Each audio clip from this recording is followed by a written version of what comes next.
So if you're a digital amp modeling user, you need to stop using a DI box right now. So for those of you that don't know, my name is Steve Sterlacci. If it's your first time here, I do all things digital amp modeling, profiling, capturing, you name it. It's here on the channel.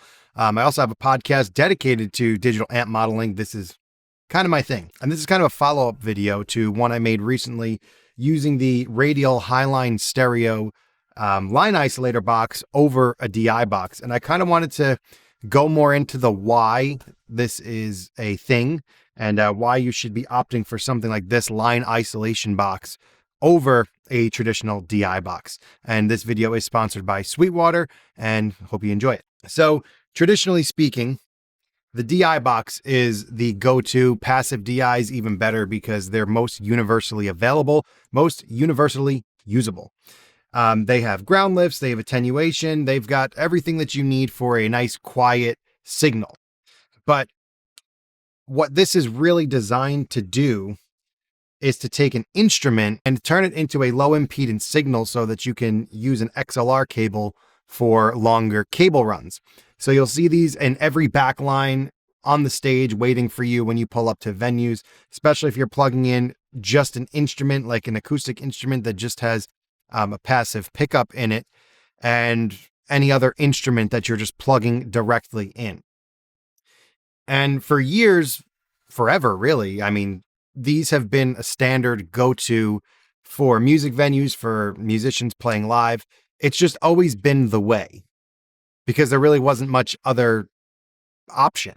So it's so ingrained in our head to think about using a DI box that it's just, I never thought about this. That's why the previous video I made on this, my main point was that I never even knew what a line isolator does versus a DI box and what an actual DI box does to your processed sound. And that's the main gist here, is that this is for an instrument versus the line isolator, which is going to be your processed signal. And honestly, this is only good if you're using amp modelers for reamping. Most modelers have reamping built into them.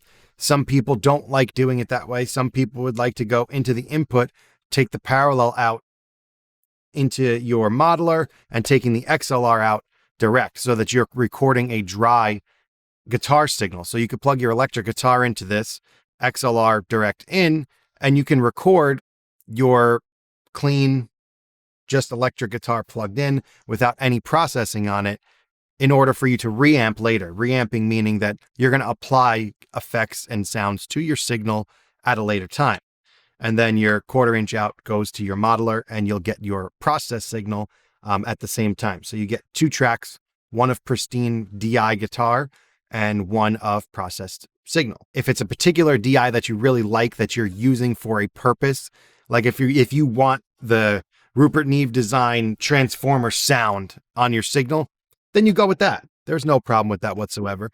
But if you want something that your actual modeler or your processed guitar audio is meant to sound like, you want to go with a line isolator like this one from Radial. So now let's talk about why the line isolator is the way to go. So first off, this one from Radial in particular is designed specifically to be used with guitar amplifier processors, I should say. So whatever you're using, HX Stomp, Tonex, Kemper, Quad Cortex, Nano Cortex. Now, even if your modeler is 1/4 inch balanced out, which means that it's already sending out a balanced signal, you don't need any conversion, but you do need an adapter for an XLR cable. You're not going to run a TRS cable across the stage. It's just a bad idea. Usually they're more prone to having noise. And I mean, I guess you can, but in my professional experience and life that I've been on thousands of stages, I've never once ran a 1/4 inch cable from anything. It's always an XLR. House sound guys, festivals, they're all expecting an XLR out. And just from a professional standpoint, if you show up to a venue and you just give them a crappy little Amazon converter that takes your TRS 1/4 inch and turns into an XLR cable, that's fine. It'll work, maybe, but it also might not. I personally wouldn't like to rely on a cheap, flimsy cable. I also feel like it would give the sound man more confidence and the engineers more confidence that you have a professional box that actually has proper XLR cables, to plug, actually proper XLR outputs, that this is going to just feel more professional and it's going to give you a more professional result. God forbid something happens. Say it's a 1 in a million chance that something happens. I'd rather make it 0 out of a million. That's just how I operate. And when I'm playing shows, I want nothing to worry about. I don't want any extra noise. I want this. So the purpose and main use of the line isolator, you're going to eliminate ground loops and any hum when you're plugged into this. So they're more quiet than just relying on the cables. And really the signal level handling is where this, I feel like, is the best, because there's no conversion. So this actually doesn't change your impedance like a DI box does. When you plug into a DI box, it converts you to a low impedance signal. This takes your signal and doesn't mess with it. There's no conversion. There's no audio conversion. There's no level conversion. There's no impedance conversion. This just takes exactly what you give it and provides you with an XLR out. This is a 1-to-1 Jensen transformer. So you also have the reliability of a brand name like Jensen for your transformer. And that might be a sound that you're looking for, but honestly, the main thing is that it has no sound. This has no sound. This is just giving pristine audio from under 20 hertz all the way up past 20K. So you're getting more than a full spectrum range out of this, probably more than most modelers can even handle. So you get a different top end clarity and you get a lot of low end information that you might not get from most DI boxes. And again, this is ideal for processed signals. So it doesn't even need to just be guitar. It could be keyboards. It could be anything. This is meant for your fully processed signal to go through and not be messed with. And what I like to do is I set up my gain levels here for stage. I don't just make a preset that sounds good in my head and say, okay, great. I'm gain staging it to where I'm sending front of house exactly what they want, which is usually anywhere between -24 to -18 dB when you get your signal and they do a line check. That's the level that they're expecting or should be expecting. That's kind of the standard that I abide by, is going between 18 and 24. So I have 18 to 24 being sent through this. I know that front of house is going to get it. If I'm using a DI box, you will see here that these two signals, one's recorded with a DI box, one is recorded with the line isolator, with the board gain just flat unity at 0. So with a DI box, you're going to be reliant on the front of house engineer or studio engineer turning up your gain. Now, when they turn up your gain, you're now at the mercy of their board. If it's a good board and sounds great, awesome. But if it's a crappy board and the more you gain it up, the more white noise you're adding, or the more coloration to the tone you're adding, that's all stuff that I would like to avoid.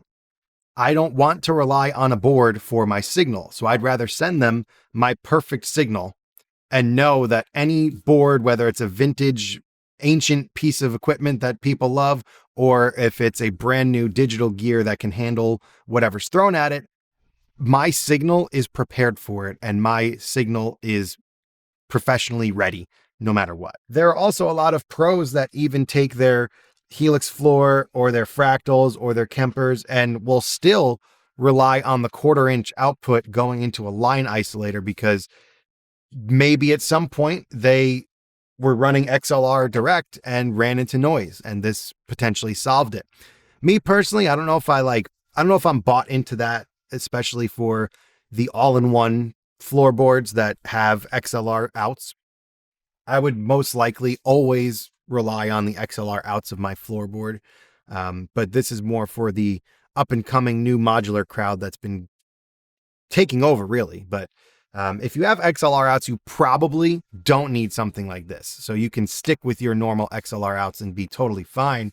But if you do want that added layer of security, or you want to make sure that your signal's pristine and exactly the way you want it, this might be something to look into. I don't know exactly, and I don't think any of them even market what type of output they use. Like, do they use a transformer on their XLR outs? I personally have never thought about it or asked any of the modeling companies if they do that. But I do know that, for example, that the Radial has the Jensen 1-to-1 transformer, which I'd absolutely trust. So let's summarize. So DI Box, what does it actually do? It converts a high impedance, unbalanced signal to a balanced signal. The best use case is to connect an instrument to it directly with no processing for reamping or for direct to PA. The signal level handling it's ready for an instrument level. So it's ready just for the level of an instrument plugged in. The transformer isolation usually includes a transformer, so you do get a ground loop elimination.